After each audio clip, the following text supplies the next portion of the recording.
தம்மாமிலிருந்து ரிபாஸுங்கிறவர் கேட்குறாரு. அதாவது ஜம்மு கசர் செய்வதன் முறையே சொன்னீர்கள், அதே போன்று சுபுகு தொழுகைக்கு அது போன்ற சலுகைகள் உண்டா? ஏனென்றால் சுபுகு நேரத்தில் சில நேரங்களில் தொழ முடியவில்லை. எனது வேலை முடிவு நேரம் நள்ளிரவு 12 மணி. அதன் பிறகுதான் ரூமுக்கு வந்து சேருகிறேன். அதன் பிறகு ரூம் வேலைகளை செய்து முடித்துவிட்டு சுபுகு தொழுகை நேரத்துக்காக காத்திருக்கும் சமயத்தில் ஒரு சில நேரங்களில் தூக்கம் போய் விடுகிறது. இதற்கு சரியான விளக்கம் தரவும்னு கேட்குறாரு.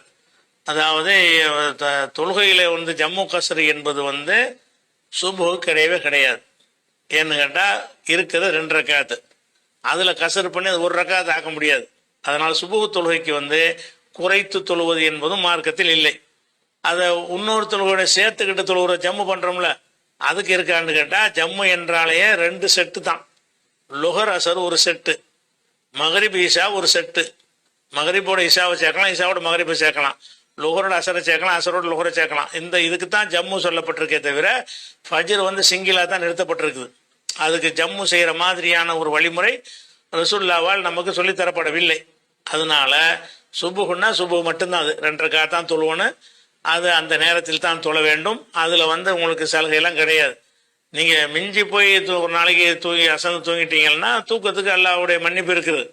மன்னாம அனி சலாத்தே நசியா பொல்லி சல்லிஹா இதா தக்கரஹா.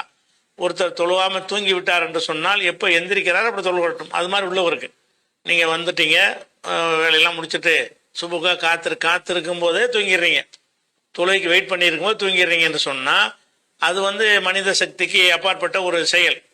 அல்லாஹ் குற்றம் பிடிக்க மாட்டான். நீங்கள் என்ன செய்யணும், எப்போ மறுபடியும் எந்திரிக்கிறீங்களோ அப்போ என்ன செய்யணும், தொழுதுறணும். அது கலாவாக்கின குற்றம் வராது. அதே நேரத்தில் வந்து முழிச்சுக்கிட்டே இருந்துட்டீங்கன்னா தொழுதுட்டு படுத்த வேண்டியதுதான்.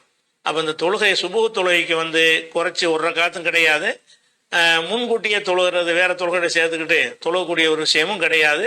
அது சலுகை கிடையாது. நீங்கள் அந்த நேரத்தில் தான் தொழ வேண்டும். உங்களை மீறி நீங்கள் தூங்கிட்டீங்கன்னு சொன்னால் அதுக்கு எல்லாம் குற்றம் பிடிக்க மாட்டான்.